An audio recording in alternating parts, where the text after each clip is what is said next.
We are live on the socials. If you're joining us, we just went live a second ago, so I don't think there's anyone yet on here yet. But happy Thursday, Ron. Happy hour to you. We'll start with the cheers. How are you, sir? Good. Happy Thursday. It's been quite a week. And Ron, I notice again you are still in Arizona. Holy cow! I am.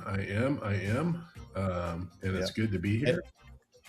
And you said you don't have any travel plans or anything for the next how many weeks or months? Not for another month. Well, probably 6 weeks. Nice. Well, hey, we are, of course, live. And if you're joining us now or watching this at a later time, thanks for joining. I'm Dave. My partner here is Ron, and we go live every Thursday. Usually our goal is 3 p.m., but there's one or two tech issues every single week, pretty much, it seems like. But we get it figured out. We've got McKenna in the background, our producer, making all the LinkedIn connections, YouTube connections. Anytime you see something change, like our subscribe little handles at the bottom just came up, that's her in the background pushing buttons. But Ron and I are going to chat for the next hour or so. Like we do every week, we usually have about 3 main beefy topics. We show charts, we show data, and then we've got 4 rapid fire topics, which quite often are, most of our topics usually fall in the mortgage or real estate industry, but not always. We've got some fun ones this week, and Ron does all the research, and he usually finds, even when he picks random topics, there's usually some kind of tie-in to housing or a mortgage.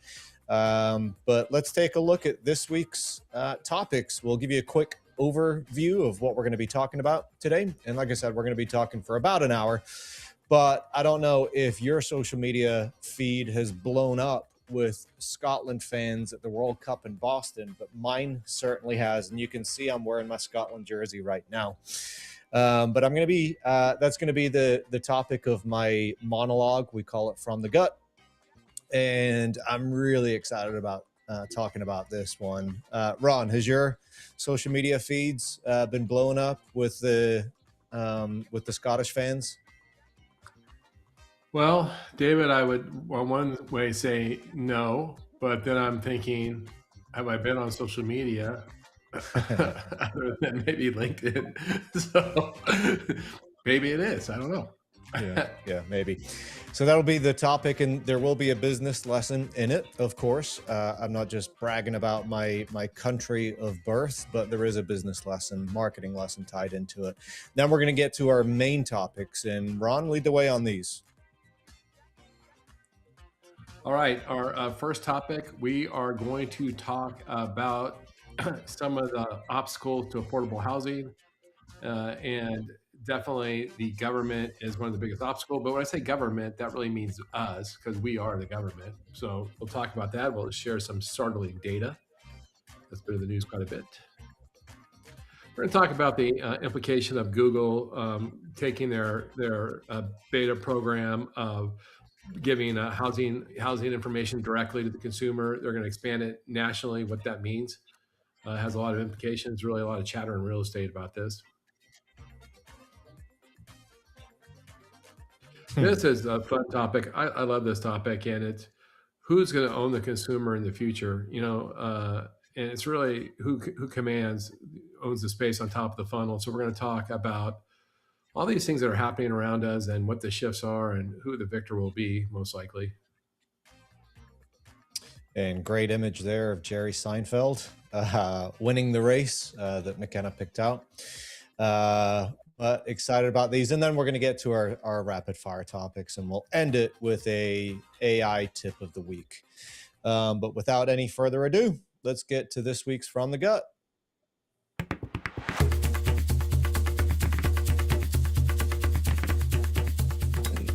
All right. Like I said, this week I'm talking about Scotland, more specifically Scotland fans, soccer fans, football fans, and a little bit of the Japanese fans in there as well. And so this sounds, mixing Scottish and Japanese fans sounds like a weird combination, but stick with me. Like I said, there is a business lesson, and there's a good chance you may know where this is going because it has gone absolutely viral, at least on my feeds. I'm pretty sure it's gone viral all over the country. But let me back up to last weekend. Kelly and I, and actually McKenna and her boyfriend Andrew, were in Williamsburg, Virginia, this past weekend for a little getaway, long weekend. We spent one day. We spent one day walking through colonial Williamsburg, touring some of the historic buildings, listening to stories, and really learning about the founding of the U.S. And honestly, if you've never been there, it's pretty incredible. You should go. You spend the day thinking about history, tradition, identity, and things that connect people across generations. Then the very next day, I'm sitting in our hotel bar watching Scotland play their first World Cup, and their first one in 28 years. So it was 1998. No, yes, 1998, I believe, the last time they were in the World Cup. Then a couple days later, my social media feed just goes absolutely crazy with videos from Boston, which is where the first Scotland match took place. Thousands, tens of thousands, I think, of Scots marching through the streets, bagpipers leading parades, fans singing songs in the streets and drinking the bars and pubs dry. The entire city of Boston turned into one giant celebration. And if you saw them sing the national anthem before the game, my goodness, it would give you chills. I don't care what country you're from, it would give you chills. Apparently, they hit 125 decibels, which is technically a volume that can become dangerous to your hearing. It's right below what the takeoff is like on a jumbo jet. They weren't just singing it, they were absolutely belting it with passion. And they won the match 1-0. And that night, the Boston bars were absolutely overrun in a good way. And you could see and hear the Scots celebrating in the streets till all hours. Then, even more amazing, and I'm getting to the business lesson in a second, but even more amazing, they all went to Fenway Park to watch the Red Sox play the next night, and the Scots did not disappoint. The stadium welcomed them by playing popular Scottish songs, and you would, if you close your eyes, you wouldn't think you were at a baseball game. You'd think you were at a soccer match with all of the chants that were going on all throughout the game. The Americans loved it, are still loving it, but I think they were slightly in shock and didn't know how to respond. And what's entertained me the most wasn't the soccer match. It's been the reaction from Americans in the following days. I've seen video after video of Americans saying, I had no idea Scots were like this, or please never leave Boston, or one funny one was protect Scots at all costs. But one stuck with me, and it was a Scottish fan that was asked by a reporter or someone why they came, and he said, "We're not here to break things. We're not here to fight. We're here to sing, dance, and have a great time and party." And I love that because the Scots didn't become beloved in Boston because they've followed some viral marketing strategy. They became beloved because they showed up as themselves, kilts, bagpipes, face paint, and all. I even just this morning saw a video where there's a guy who's trying to get a Scottish statue of a man in a kilt commissioned and installed permanently in Boston to commemorate what's happened over the past week. It has about not a crazy amount, but it's got about 3,000 signatures so far. And I read through a lot of the comments of the people that signed, and it was pretty much all Americans, and 100% of them saying, we 1,000% approve this. And then just literally just earlier today, this morning, the governor of Massachusetts, just signed and declared haggis to be legalized in the state. I didn't even know haggis was illegal, but there was a law passed back in the early 70s in the US outlawing it basically. And the more I've watched these reaction videos, the more I realize this isn't really about soccer. It's about identity. It's about people proudly expressing who they are and where they're from. And then there's the Japanese fans. If you've never seen this, after the match is over, many, if not all of the Japanese supporters stay behind and clean the stadium. They literally bring their own trash bags, not because someone tells them to, not because they're getting paid, but out of respect. Respect for the players, respect for the stadium, for the host country, and even respect for the event itself. Now, on the surface, those two groups couldn't be more different. The Scots are marching through the streets behind bagpipes, singing at the top of their lungs. The Japanese are quietly picking up trash after the game. Completely different behavior, but underneath, they're actually doing the same thing. They're expressing who they are. And that's why the US and the world has noticed them. And I think there's a lesson in that for marketing. Because one of the questions I've been asked for almost 20 years now is, what should I post? What's the algorithm doing? What's trending? How do I get more engagement? How do I get more followers? And those aren't bad questions, but I think a lot of people skip a more important one. Who are you? The Japanese didn't earn respect because they hired a PR agency.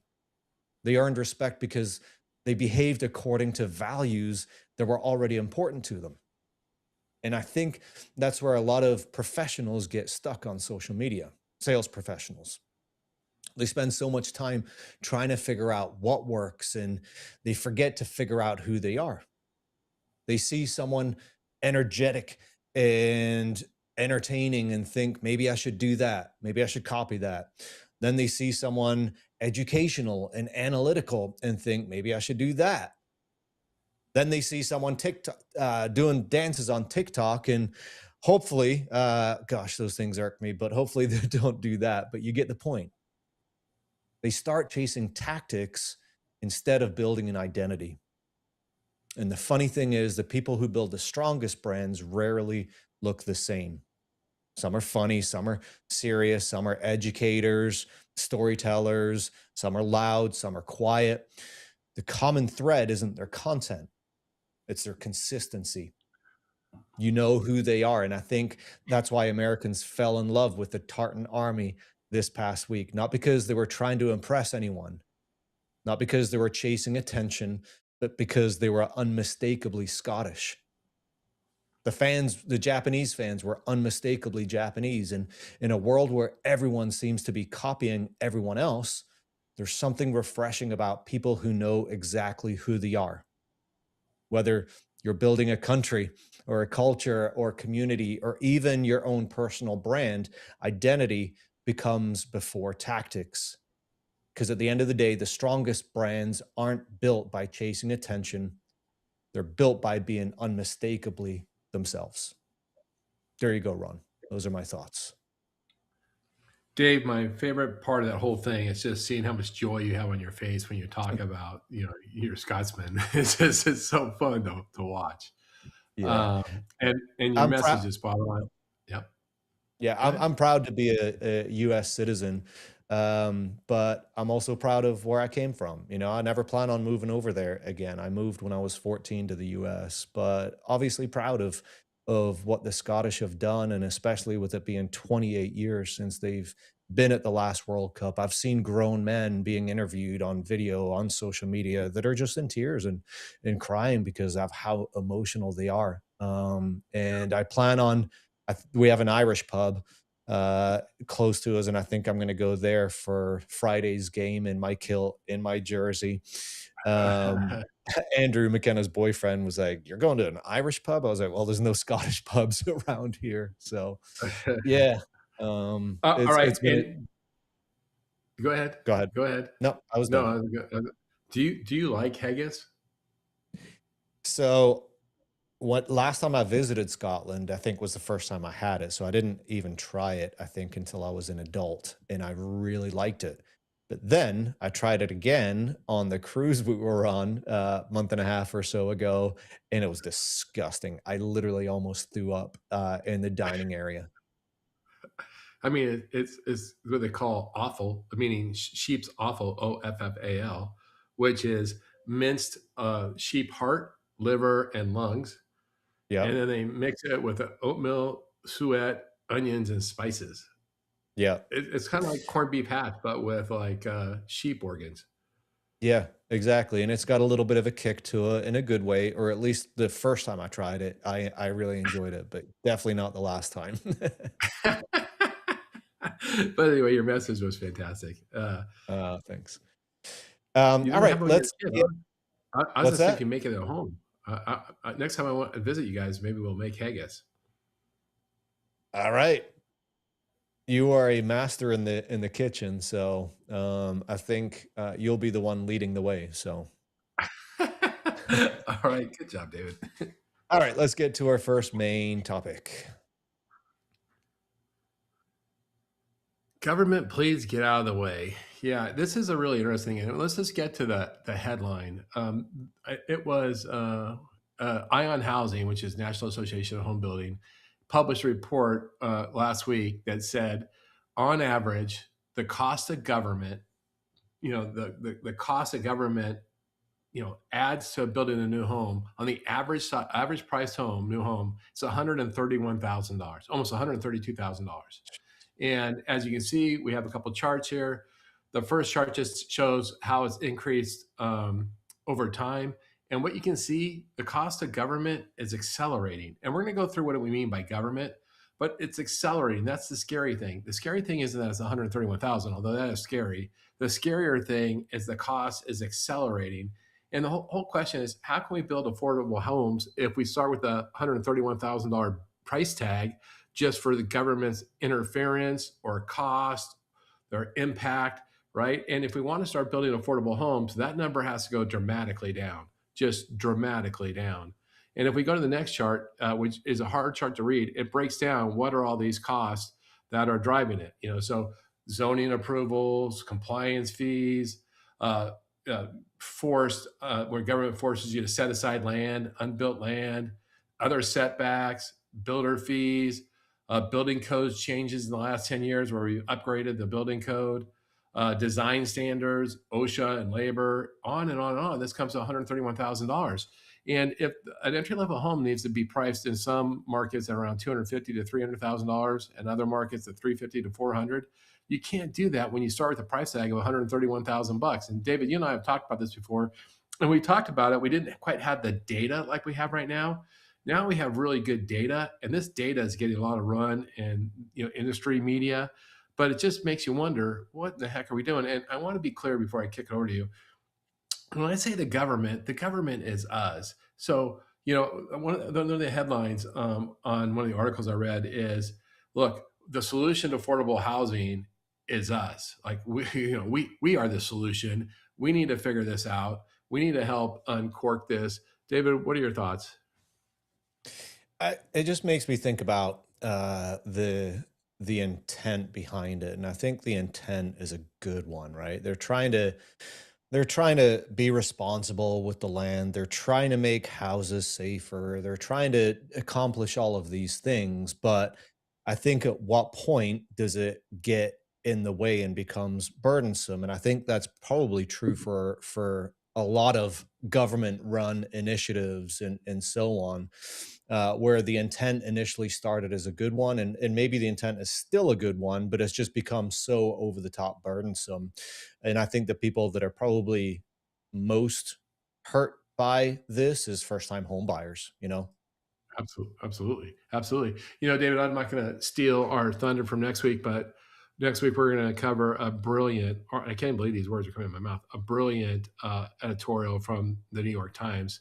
And it's highlighting an interesting phenomenon that's happening in Vancouver. And Vancouver is the most expensive city to live in North America. It has the most expensive real estate in all of North America by far. And it's a really interesting thing. The national government gave reparations to original Indian tribe because they confiscated their land. They broke one of their treaties, And then they not only paid them, I think it was $84 million, but they also gave them these 10 acres of land that their sovereign nation, the Indian nation, owns. And so the Indian nation is developing that land without any of these restrictions. And we're going to talk about it next week. It is unbelievable what's happening when you just remove the government's onus off your back, what you can do. And that's going to be a great example of what this Indian tribe is building on 10 acres that we're going to talk about next week. Looking forward to it. Were we done with the charts? Yeah, we're done with the charts. We can move on. I mean, the bottom line is the $131,734, and it's pretty well evidenced. And we just, we have to, our government. We have got to get to our, our elected leaders and go fix this. And David, you're right. It's all well meant, and it's all everybody does adds their little stone onto the. Okay, we just got to do this. Everybody adds their thing, and all of a sudden becomes a mountain, and we can't build. I can tell you from being at the Capitol last month, with the NBA, your elected leaders, they listen. When you show up, when you write letters, you show up on their door, they'll listen. We kind of advocate locally, state level, national level. Yeah. What was the total number again exactly? It's $131,734 for the average priced house. And the average price house is what, like 430, 440 right now, somewhere around there. That neighborhood, 400, around that 430. Yep, 450. Yes. Yep. So if you eliminate that cost, which we'll never eliminate it 100%, but let's just imagine if you eliminated that cost, that would bring the average house down to about 300,000, which I think puts it immediately in the range where most people can, or most first-time home buyers or whoever, puts it in a reasonable range. Yeah. And you know what, McKenna, can we go back to the first chart? Because the concerning thing, it's not the 131,000. It is one before that. Yeah, perfect. Thank you. Look how much it went up just in 5 years, from 98 to 131. In 20 years, it's gone from 65 to 131. It's doubled. Our house has got that much safer. I mean, they got that much better, that much safer. That we have to double the cost? I don't know if that. I don't think there is some layer of value there. But whatever we went to from 2011 to 2026, I don't really think we're getting bang for the buck, where it's really protecting the consumer, helping the homeowner. It's just preventing people from being able to afford homes. Those numbers aren't adjusted for inflation, are they? They are not. I wonder what it would look like if they were. It would not be better. Oh, that's true. Yeah. Yeah. I was right. for some reason I was thinking it would have the inverse effect, but yeah, it would make it worse. Holy cow! All right, let's move on to our next. Hold on, McKenna. What's your take on this? Do you think that I'm really curious to get your view on this? Do you think that government's role in housing is helpful, or do you think it's harmful? Where do you stand on this? I mean, I just kind of have an ingrained distrust for any kind of government or corporation or anything of the like. And so, just based on what you've been saying and what you have said in the past, it doesn't sound like it's helping. It sounds like it's hurting it. And so that just makes me even more, I think, just frustrated knowing especially what it was before and what it cost to build a home, and then how much, like, it's not necessarily overcharging because you still have to make a profit, but the cost to build a home compared to the cost of a home is also frustrating, knowing that that's affecting me whenever I could have had or could have something better. Yeah, what's interesting too? It doesn't include the cost of tariffs, right? The cost of materials. We're not saying materials are more expensive, the inflated cost, which you could tabulate. It's not saying the cost of labor, that we've really created a scarcity of labor in new home construction. Like it's I guess what I'm saying, it's worse than you think. I mean, Fantastic. influences are worse. Yeah. But interesting. Thank you, McKenna. And all right, what's even more scary is that I think if you did the analysis and research that you would find the exact same thing in almost every government program. Just lack of efficiency and waste and everything. But anywho, Yeah, but good intent. And yeah, we can go there. Let's move on. let's do it. All right, so this is big news. If you follow the real estate papers, the industry papers, they're all agog about Google expanding its trial program, which is they have real estate information from House Canary, and so in those markets, and House Canary doesn't have every listing, and they're not in every market, but they certainly have a much greater reach, a significant reach that now what happens is if you go to Google, it can now give you the listing and all the information on the listing, and you can schedule to meet with a real estate agent, or you can schedule to get a mortgage appointment. So you can schedule straight out of the search, and everybody's wondering what's the long term impact. Now, Google's tried to get into real estate before and they failed. They've tried twice and they failed, including the early 2000s, and they've been kind of sniffing around the market. But Google is the long play. And so everybody's wondering, what's it mean? What's it mean? And by the way, if you're an agent, you can buy to promote. You can buy to promote your listing in Google and get it up the funnel and the search and everything. And so people are wondering, what does it mean to the portals? What does it mean to real estate? Are they breaking the rules of the IDX? Meaning, is House Canary shipping them things that they're not allowed to share on the IDX feed because Google's not a real estate company, and so you can't. The whole base of the IDX fees is through cooperation, and Google's not a real estate company. And so there's all sorts of problems like that. But the bigger question here, David, and the bigger thing, and if you read the copious amounts of articles, and I think both the Inman article and the Housing Wire article earlier this week were both fantastic. There was also, I think, a Reuters article and a Bloomberg article that were really well written. But Mike Del Prete, who is the real estate guru, I love that dude. They said, look, it's not about Google right now. Like, don't take your eye off the ball. What it's about is getting Gemini data, because the world's moving to AI search, right? And what AI needs to be a good search engine is data and information. And so what Google's laying is the conduits for the information to Gemini. That's what it's trying to do. And what all these different industry people speculated is that Google might actually start paying directly for brokers' direct feeds, just like Zillow is starting to do, so that they can own proprietary listings, or they can have exclusive listings, or they can have early access listings, so that it can give that information to Gemini, so that Gemini becomes an even better, bigger search engine for real estate. Now, Dave, I'll let you respond. Then we give you some really interesting statistics. My only thoughts are just from a marketing strategy, promotional advertising strategy, and the fact that the most valuable position in really any industry is owning that first moment of intent, and whoever owns the search experience eventually influence everything downstream. And I wonder what Google's larger grand plans are, if they want to. There's been talks over the years of Amazon wanting to get into the mortgage business and so on. I wonder what Google's grand plans are, more so than just AI.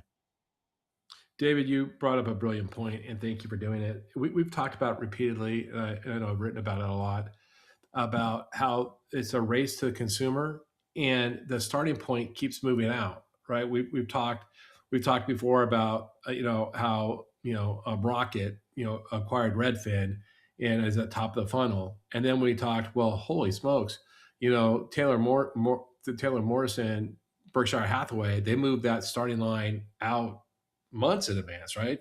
And that's what you're saying here. And this is a really interesting phrase coining here, is that it's going from consumer search to meeting the consumer at the moment of intent, versus the moment of need. I mean, before they even know they want to buy a house, that's where Google wants to meet them, right? Where if Zillow meets them once they're pretty certain they're going to buy. And here's some in the articles, they use this data. I'm going to look up directly from FlyDragon. Now, understand FlyDragon is a vendor and they're trying to shape data that fits what they're trying to sell. But they had a report recently that said 67% of home buyers use an AI tool as their primary agent research method.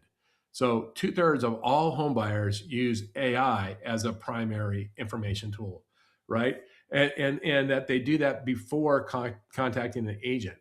Matter of fact, on average, home buyers use an AI tool for information 17 months before speaking to a real estate agent, like far in advance, which is really crazy, right? And then it said in the same report says 61.3% of buyer side real estate searches now begin in an AI interface, right? So we're already there. And what Gemini needs and what these AI models needs is the data, and they can't just. It's questionable whether they can just scrape the internet for the data, because that data somebody owns that data. So they need a way to get it legally. And that's what you're seeing. This is what the maneuvering we believe Google is doing, which makes it a much bigger thing. We got one slide we're going to pull up. It's a picture of we got two. We can skip the slide. It's just a picture of what it looks like. If you want to do the telephone picture of what the Google search looks like. Yeah, we got that. Let's go. Is there the picture of the just one telephone with the Google on it? Nope. Producer. Alrighty. Oh, nope. I think. Nope. All right. I think we got that, David. Let's go to the next topic. Agreed. Let's move on. Real estate versus mortgage. Yeah, this is great. Jerry This is Seinfeld. really good. And this came, I know, that's a great Seinfeld picture. What got me thinking about this is Flavia Furlan Nunes had a terrific article in the Housing Wire this week titled "Mortgage and Real Estate Battles for the Top of the Funnel." And in this article, they had a really cool kind of, interactive chart with a timeline of all these moves that people are making and what it means. And here's the deal. It's just like this was such a good follow-up article. And McKenna, you can bring up our visual on this, but everybody in the world is trying to get further up the funnel, at the very top of the funnel. And these are the things, now they showed it in a different way. We compact it a little bit, but these are all these moves that all these companies are racing to go further and further up the funnel, right? And what we're seeing is, the mortgage side of the business is starting to really race to the top of the funnel, whether it's Rocket's acquisition of Redfin or Lower's acquisitions of Movado, or a Stone Point Capital, right? Essentially buying Keller Williams. I know that's not the way it says. They bought into equity in Keller Williams, but all these places you see all these mortgage companies really moving top of the funnel, and we keep seeing that a lot. And then, of course, the real estate companies are consolidating and also going top of the funnel. And the thing is, whoever gets the customer first owns the downside partnerships. So if the mortgage person gets to the client first, then they control who the realtor is, who the title, who insurance. They control it, right? They can build the entire, the whole ecosystem around them. And what we're seeing is mortgage start to race faster to the top of the funnel. And I know as I talk to mortgage executives across the industry, they're all trying to get to, top of the funnel strategies. And who's better positioned at the top of the funnel? Do you think real estate or mortgage? Who's better finance? Who has better tech teams? You can go on and on and on. In my opinion, mortgage has the advantage. If for no other reason, here's another thing. And when you think about mortgage, and when you also top of the funnel is servicing, the servicing relationship, that's a top of the funnel. Once you're in the orb, you now own that client. That client's not, they're not leaving your ecosystem.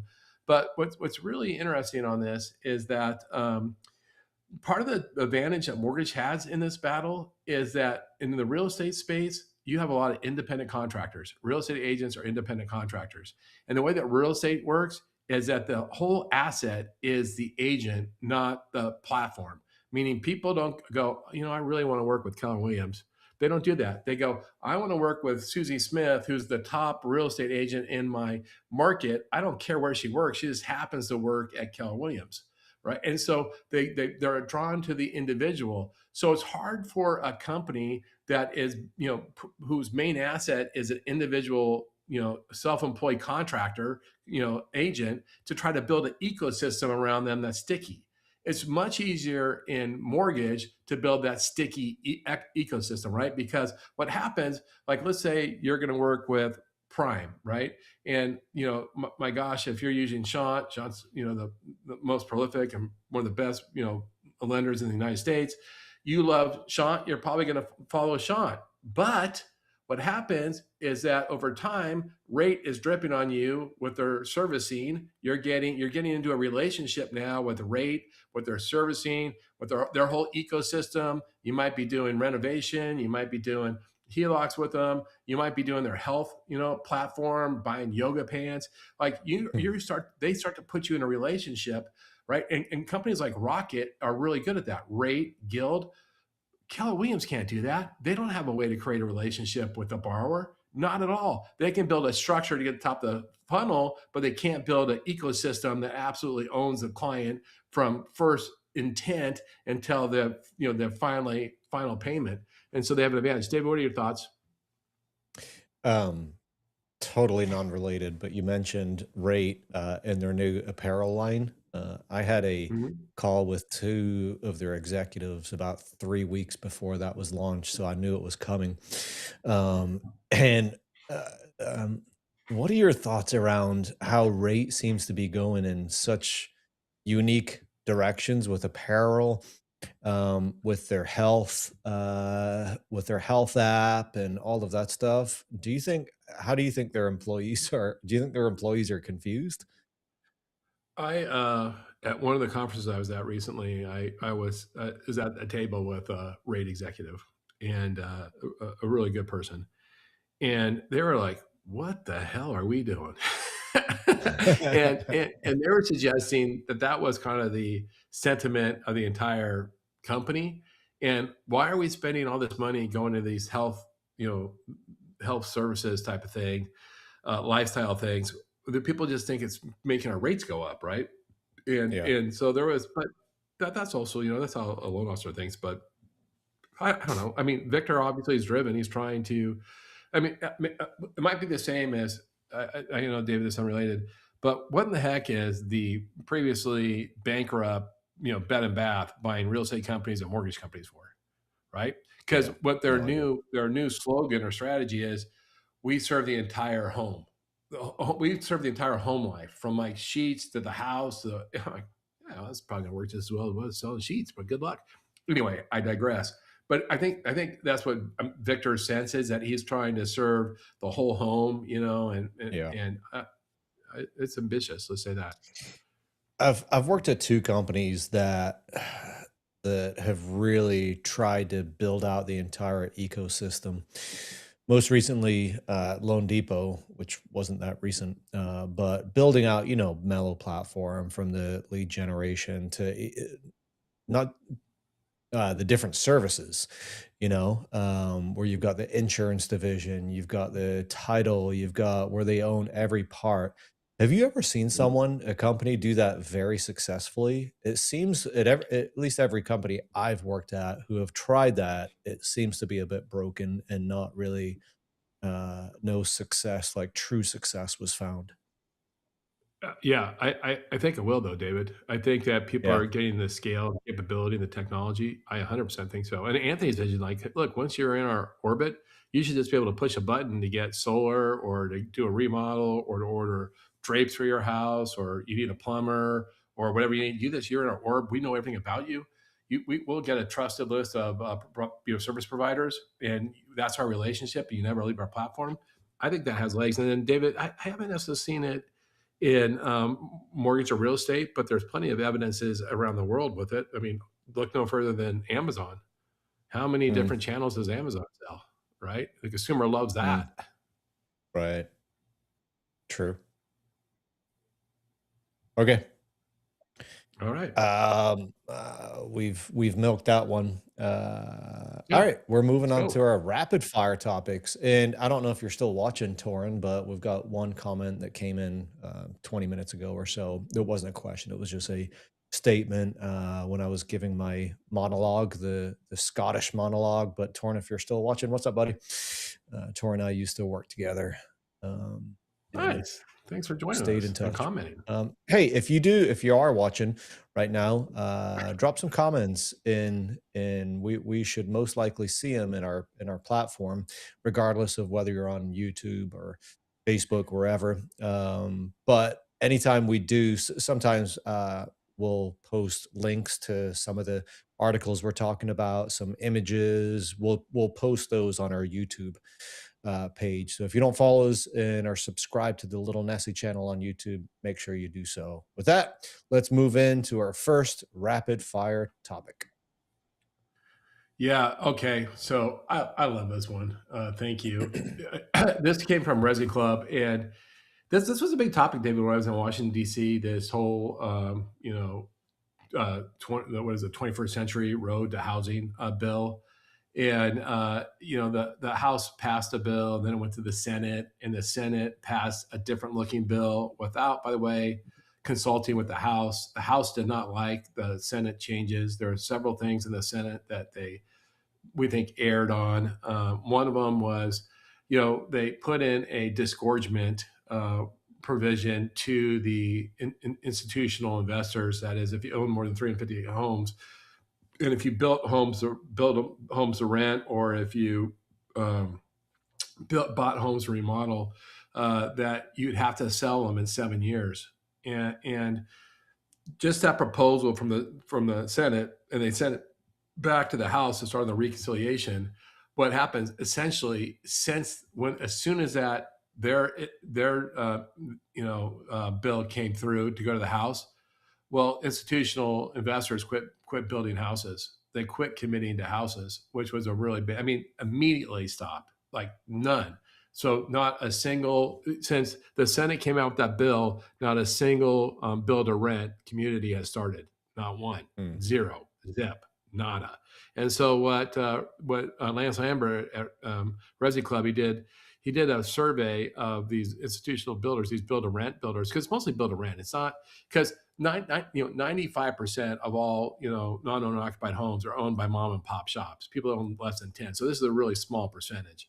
But the build to rent space is critical to a healthy housing market, especially new construction, because what happens is they add liquidity, and also they add a safety net for when builders want to go to market with a housing project that can't sell. Well, they can then put in the build to rent, and we've talked about it before.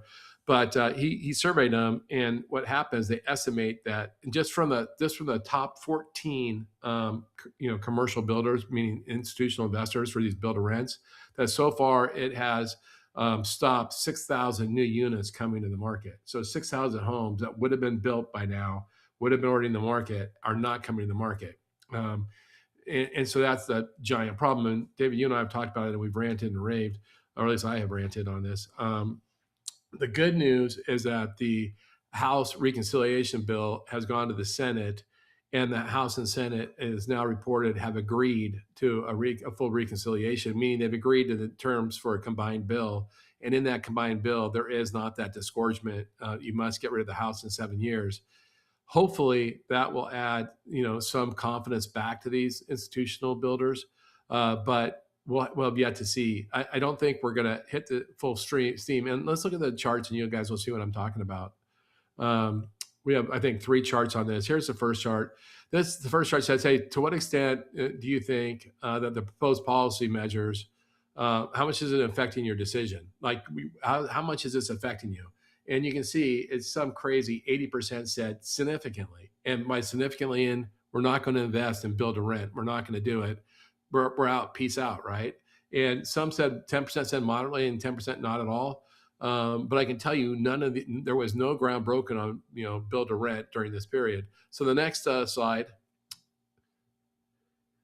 is a little different view of it. To what extent, the extent to which firms say policy uncertainty has caused them to delay or cancel plans to acquire or develop SFR homes. You can see here, 50% have completely stopped acquisition. So I was talking about actually coming to market with houses. 50% say we're not even interested. Peace out. We're not doing it. 20% said significantly. 20% said moderately, and the same 10% said not at all. And then the final slide that we're going to show here, I think it's final slide. And then they go, hey, how firms say they would respond if new federal or state policies restrict or ban institution investments in SFR? They just said, hey, we're going to go to other sectors. We're going to put our money in other places. And by the way, a lot of these are already going to do that because they can't have their money on the sideline for this last 6 months. They already are doing it. They're going to reallocate capital to other real estate sectors. They're going to halt new acquisitions entirely. Only 30% said no change. They're going to reduce acquisition volume. So it really chased that money out of the building space. And that's a problem. And it's unfortunate, but hopefully it'll be remedied. David, how does that strike you? It just makes me think about the fact that, typically speaking, the government is targeting the wrong villain, and just, again, going back to intentions, or the intentions, they're great, but I was surprised when about 4 months ago, when Trump introduced the potential to eliminate institutional investors, and I thought it was a much, much larger portion of the market, and I was pretty surprised to learn the actual numbers of how insignificant it is. And so, yeah, I think just targeting the wrong wrong villain. It's interesting, David. When I was at the Capitol, as I mentioned, and lobbying on this topic, it was actually the topic I picked on. So you went on your state delegation, and everybody took a topic. This is the topic I picked. But we had on day one, we had a bunch of senators and congressmen come and speak to us, and the leading congressman on this housing thing, he said he had called the president and said, what the heck are you doing, essentially? And I'm not gonna say his name because I don't know if we're supposed to share it or not, but he said, what the heck are you doing with this thing? And chief of staff simply said, hey, this is the number one polling issue we're getting today. Wow. I mean, yeah. So it's not about doing good. It's about getting elected. And this thing has a lot of legs. For some reason, the public's really glomming onto it, which is unfortunate. And then you got stupid slogans like, houses are for people, not for corporations. Like, really? Is McDonald's going to go move in the house next door to me? Is that what the hell are you talking about? They're going to rent it to some human. And I'm trying not to get on a rant, David, because I could go on a rant any second. And then there's a bias here, like people, I guess renters don't deserve to live in nice houses. I guess not. You either get to buy it or you got to live in the projects. Like, what the hell? Like, a lot of these people that rent these nice build to rent houses, they're not ready or in position to buy a home yet. And it's actually sometimes cheaper for them to rent one in the build to rent space. And so you're allowing a family to have a quality of life that they choose to have that they couldn't otherwise achieve, right? And then you come up with a stupid slogan that houses are for people, not for, corporations. Like, that's the dumbest thing in the whole world, Anyway, I'm not going to rant. I didn't even go on a mini rant. I kept myself in check. We're 4 minutes over, but I'll add just one last thing to this. But I I traditionally had that perspective of ban these institutional investors, but when I moved back from California, I took a bit of a sabbatical. I took about 5 or 6 months off because I'd been running just so hard, chasing career, chasing success, and I was like, you know what? After 2 years in California and running myself crazy, I moved back, and I had money in the bank, but I didn't have a current job, and so I wasn't ready to buy a house. And there was luckily one of those neighborhoods where they built 30 homes each on an acre, but they were built to rent, and I wouldn't say saved me, but had it not been for that, I would have been stuck in a 1 or 2 bedroom shitty apartment. So but Exactly. yeah, again, surprised at how little of a percentage they actually make up the market. The one thing is that they don't, it's a little bit of a slanted thing because they build in only a few, they go really heavy in certain states. So like in Georgia, Atlanta, they have like 15% market. I mean, it's not insignificant in the markets that they build in. It's not like they do it all across the country. But let's move on. Yeah. And good job. Moving on, financial literacy.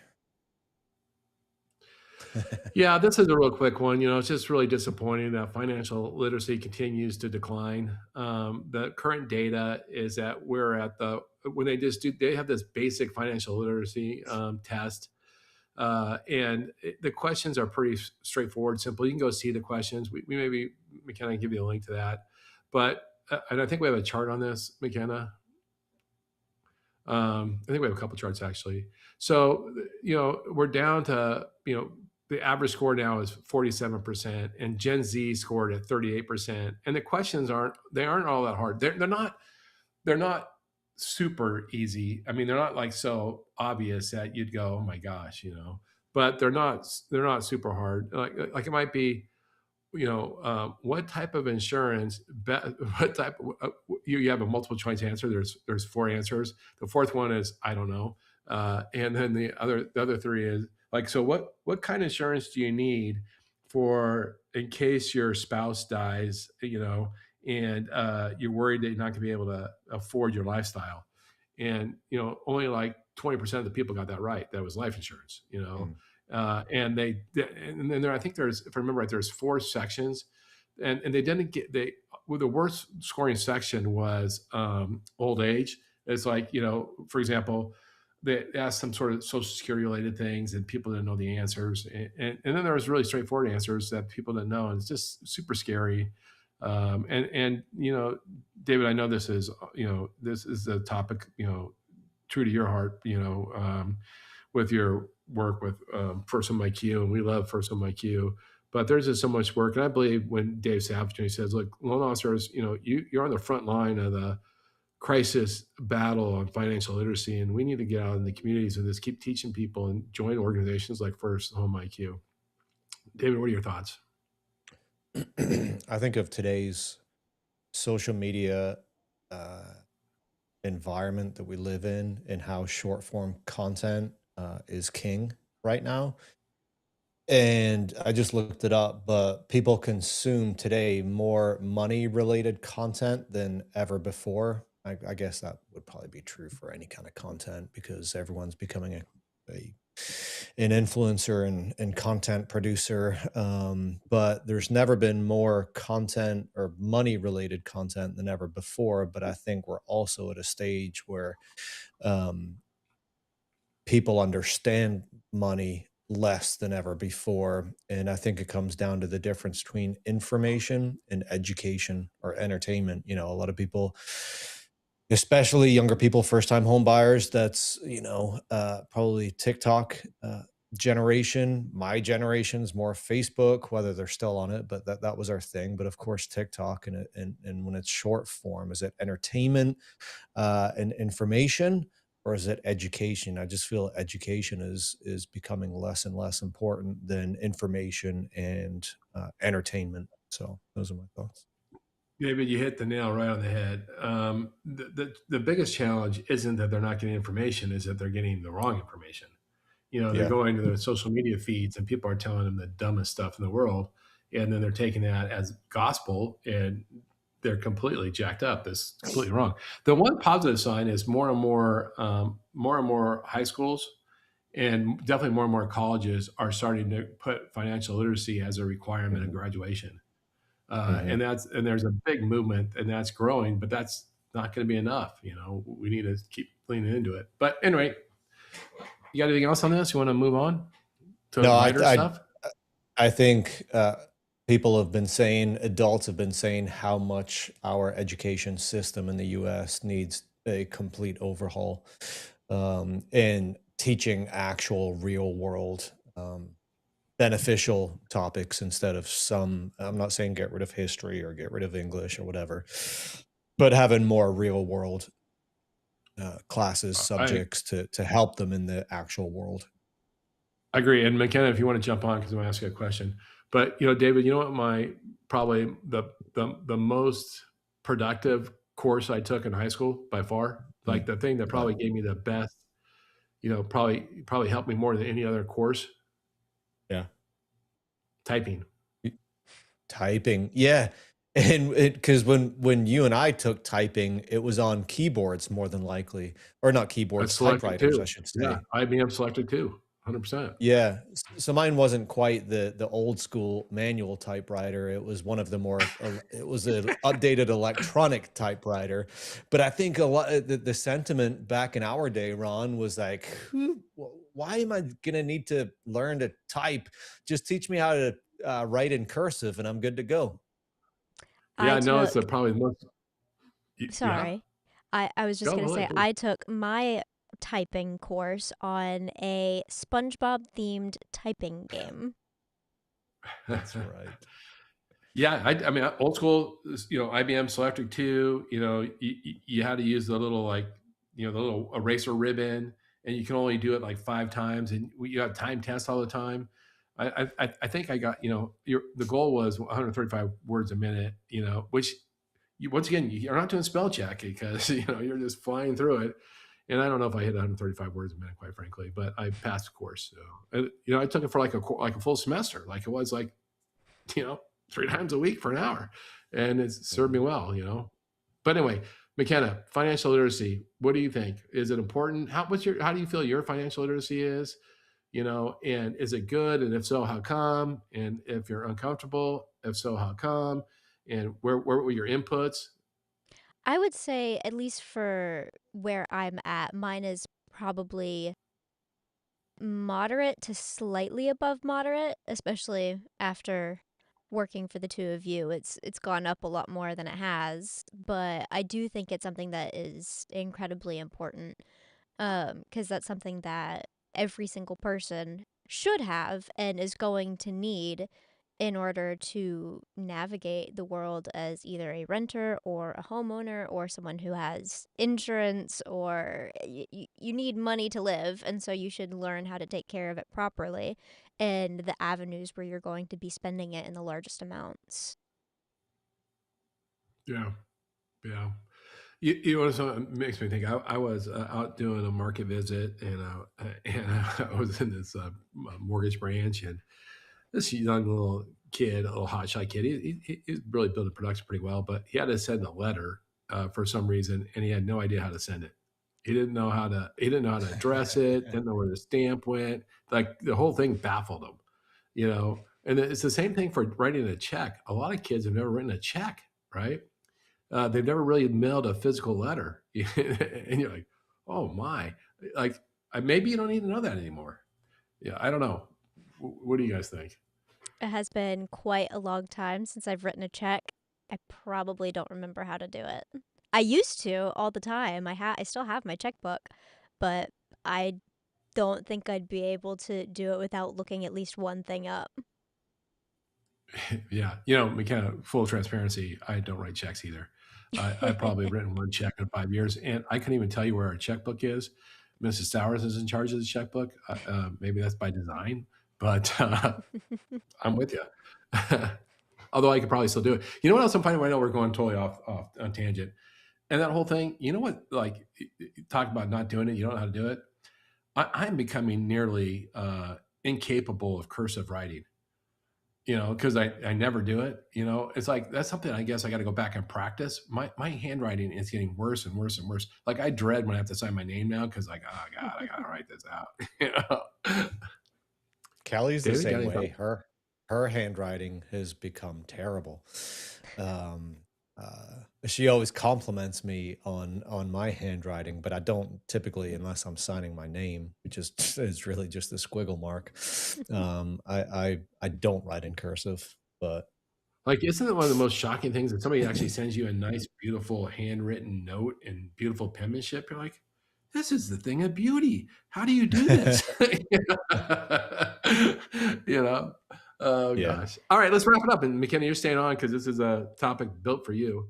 Matter of fact, we should get your mom on this for this topic. For about down payments? Oh no, we're way behind. Let's just go to the board game. Okay. And let's cut out the tech tip. Let's just go to the board game. All right. And let's call so this is a fun one. Yeah. All right. So America's favorite board games. What do you think it is? Anybody? We want to guess? I think we can all guess what the number one is, by the way. Throw it in the comments. What's the US number one board game? We know. But we're going to look at well, we'll talk about how many people, how often people play games, how frequently, what are their favorite games. Look at by gender, look at by age, and it's I'm crazy. Do you now before you can go look at the results? You guys love board. You have game night at your house like once or twice a week. I'll let McKenna speak into this. I am not a huge fan of games. I don't hate them, but they're also just can get tedious after a while. There was a period of maybe about a month where my dad made me play games every single night. And also every single time because my boyfriend would come over on the weekends and every night we had to play games and every night my boyfriend is like picking me up off the couch and sitting me in the chair because I'm just like, ugh, we do it so much. I'm done. I don't want to anymore. I'm gamed out. Yeah, and I mean games that take 6 hours, risk, 6 8 hours. I'd much rather play card games than board games. But now let me ask you before we go to the data, and this more for you, David, because McKenna, this doesn't really probably apply. Have you ever got into a brutal fight over a board game, or like even like if it was like your brother's fisticuffs, or like your wife doesn't talk to you for a week, like a brutal meltdown over a game?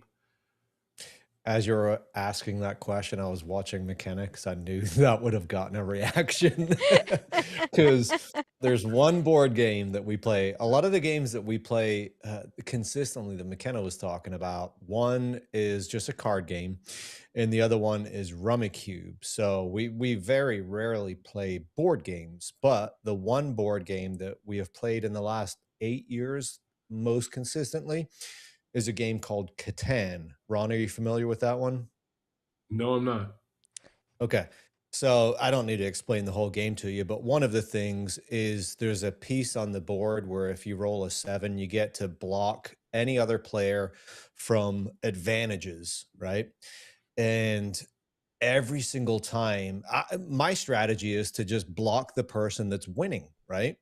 I don't care who it is, but every single time you put that blocking device, we call it little fat guy, on one of Kelly's spots, she takes it so personally and gets pissed. And that has caused I'm like, I don't care who it is, the person that's winning, I'm gonna create that disadvantage for. And she takes it so personally. McKenna, you can back me up on this. Whenever I play Catan with just the two of you, and I am not exaggerating, I always win. Yeah. Because the two of them are fighting, and another part of the game is you can trade resources, but that you're not obligated to. So anytime he puts that piece on my mom's area, she gets mad and she won't trade with him. And so I won't do that to her. So that way she trades with me, and then I play the game how my dad plays the game. So that way he trades with me, and so I always win. I don't play the game, I play the people. It's like a survivor strategy, you Yeah. know. That's Yeah. great. Okay, let's see what the number one games are. Drum roll. Oh, I need to get a drum roll sound effect on my Yeah, effect on my board board. games are Can't talk. really to me. Board games are just a reason to drink, or you're snowed in. Like there's a, it's either to drink or there's a, there's a snowstorm and you're snowed in and you got nothing else to do. But nevertheless, without a doubt, Monopoly by far is the most popular board game, and you can see the dark purple is yes, I play it many times. Yes, I played it several times. Yes, I've done it once or twice. Not sure or no, never. Almost everybody's played Monopoly, and similar checkers. I guess that's a board game. Checkers, great. Scrabble. You guys play Scrabble? Nope. That was another one that Kelly and I used to fight over because she would make up words. She would make up like slang words or words that you've only ever heard in New Orleans. I was like, that's not a word. Those are actually, sorry to make this entire section about me and my wife, but those are the only two games, Catan and Scrabble, that have caused legitimate arguments in my house. Yeah. Wow. And how about you guys play? I don't know what Connect Four is. So do you know what it is? Yeah. Oh yeah, it's the little It's like the blue. Yeah. box, the blue thing with the red and yellow tiles. Yep, I have no idea. Yahtzee though. Wow. Although, have you tried triple Yahtzee yet, David? It's so much better. I've tried to convince both McKenna and Kelly to play triple Yahtzee, and it just intimidates both of them I refuse. It's too There's much. just so much strategy there. It's great. I love Candyland. I played that before. I don't remember what it is. when you were 3. Yeah, exactly. Sorry. Do you know what Sorry is? Yeah. Yeah. How about Battleship? That's what I played when I was a kid, 10. Loved that as a kid. And B9. it just surprises me that this is the most played, right? Starting from Monopoly most played, and then there's another page, but I'm surprised to not see any more current games like Catan. I know that's a very popular one. The older you are, the probably less likely there is that you know it. But I'm surprised that more recent games, newer games, aren't on this list. Are you, McKenna? Catan is on this list. It's just in the next Right. page. It's I deeper assume Right, those down. would right. probably be lower because this is the most played, and so obviously Monopoly is old, like you guys, and so more people will have played Monopoly. Lionsgate's been working on a Monopoly movie for a decade. They just hired 2 new writing teams to write the newest script. They are so eager to get it out. All right, but let's go to the last next slide. Then you guys can give me your feedback. Are we going to tie this into housing or mortgage at all, Ron? No, not at all. This is just our Yeah. this is our step off spot. This is just entertainment right now, David. So try to be Okay. funny. I'm sure you could tie this into the mortgage and real estate world somehow, just like I tied in the Tartan Army, the Scots into a identity or branding lesson. So backgammon, I like backgammon. That's almost like that's good. I'm not a Pictionary guy. Are you guys Pictionary? Mm, Mm, yes and no. The I only one remember really on getting this list for me is Catan or Cranium. We used to be I, big into Cranium. I like Risk. It just takes forever, and Oh, you I get don't like enemies. Risk. It's just like a whole deal. Okay, got anything else here we want to McKenna, touch on? If not, yeah, McKenna, I didn't realize this yesterday, but Ticket to Ride is on here. I didn't realize that. I was about to mention that Ticket to Ride is probably one of the ones that we played the second most next to Catan. Bananagrams is on here. I hate bananagrams, but I, I was with think Scrabble. Anything to do with spelling, I don't like. And so I was with a bunch of my friends and they were like, "Let's play bananagrams." And I don't remember how it started, but I made my own rules to bananagrams in which you have unlimited time, you use all the pieces, you just have to make up words. You don't get to spell any words right, and none of them get to be real words. And then at the end, it only counts if you have a good definition to this made up word. And it's so much more fun than normal bananagrams. Hmm. yeah. We got to keep going on this, or we want to wrap this thing up? No, we're good. We're good. We're gonna skip the tech tip of the week. Yeah. Let's wrap it up. All right, let's wrap it up. I think we've been going for probably an hour or 5. So, hey, you've probably already tuned out by now, but if you haven't, thanks for watching. If you're not subscribed to our YouTube channel on Little Nessie, we'd appreciate it if you do. Hit the bell for notifications. Ron, got any good plans this weekend?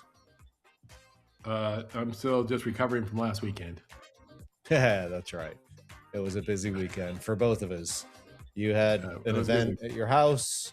I had an event in the hotel bar, watching my Scottish team win 1-0, and they're playing tomorrow night. So, but we started with the cheers. We'll end with the cheers. So, cheers to you, Ron and McKenna, and we'll see you next Thursday. Take care.